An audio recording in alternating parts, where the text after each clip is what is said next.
The first time I heard that Darren Aronofsky had something, I'd been a fan for a really long time.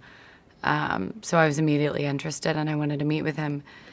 And then it was the first time I've ever just had a conversation with the director. He just kind of had ideas that were so interesting and unique.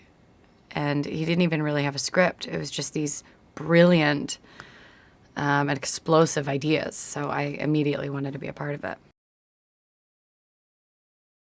My character's very maternal. She's very giving emotionally. And she's kind of in awe of this artist that she's married to, that she loves. And she just wants to nurture. She wants to nurture their home. She wants to nurture his art. She wants to nurture him. And there's a small element of insecurity in her that kind of makes them the perfect match. Javier's amazing to work with. I mean, he's an incredible actor. He's so pure. Everything that he's doing and portraying is real. And so it's interesting, all of the conversations that we would always have, because it's just how to make everything real, which towards the end of this movie, as you'll see, starts to become more and more of a challenge to keep everything still grounded.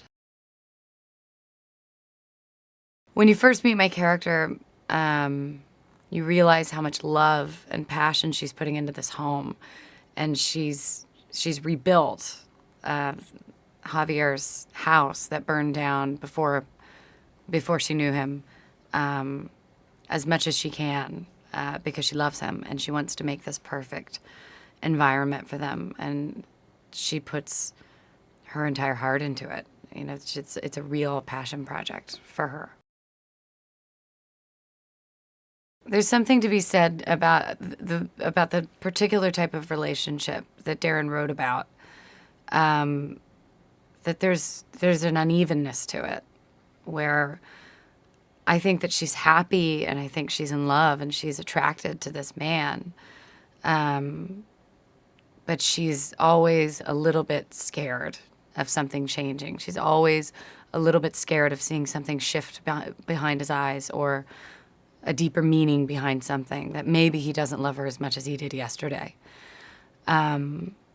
which was interesting for me to play because I've never done that before, and it's something that I think all of us have felt in a relationship at one point or another, and it's deep and not obvious. It's not loud, and so I think that certain circumstances start happening throughout the movie that make her realize that this relationship really is off balance and something really is wrong. And I think in that she gets a little bit of her power back. There's a million different facets to this movie that certain people are going to relate to, be scared of, be intrigued by. Loving is scary. Falling in love is scary. Being vulnerable is terrifying. But also not letting yourself be vulnerable is terrifying. When Ed Harris knocks on our door, that's the first time we have another character that's not just Javier or me. And he's a complete stranger, which is exciting for Javier's character, and invigorating, which is a little scary for Grace, because she has her nest and everything settled, and she's comfortable, and it's confusing. And the way that they hit it off is also a little intimidating, because if you don't feel secure in a relationship, as we all know, any time that your partner seems like they're having a good time or being stimulated by somebody else is threatening, and that only continues to grow throughout the movie. Michelle Pfeiffer comes in, which, as an audience member, Michelle Pfeiffer's character blows in, and it's just an entirely different energy. And I loved it. I felt like I was watching Michelle Pfeiffer in that movie, like I was watching a football game. For my character, it's incredibly intimidating, because she's this woman who is everything that my character isn't. And she's very forward with her energy. and my character is just a little bit more reserved and a little bit more cautious of these people, whereas these people are immediately ready to be kind of our house guests. And I'm still, my character's still a little taken aback by how quickly my husband has taken to this man who to me is a complete stranger. Doing scenes with Michelle was just phenomenal. She's so effortless with it.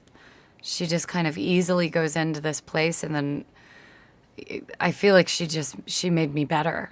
She was just so easy to build off of. I started forming my relationship with the house in a warehouse where there was just chalk drawings of the outline of the house, because that's when we were doing our rehearsals, and that's when I was kind of starting to find who Grace was. So my imagination was already starting with how she would walk down the stairs and hold the banister and really feel the home, or how she would feel the intensity at which her close emotions are tied to the house. So then once we got to Montreal and we were on that set, that just happened really effortlessly. I was mostly always barefoot, so I could feel the house, and actually being able to work with the house after only using my imagination in the warehouse was incredibly helpful. That's one of the greatest things that can happen to you as an artist, to be a part of a movie that starts a conversation, because it's an original idea.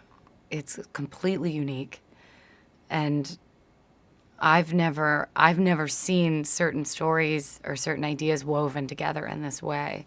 So I'm still thinking about it, and Darren and I are still having conversations about it.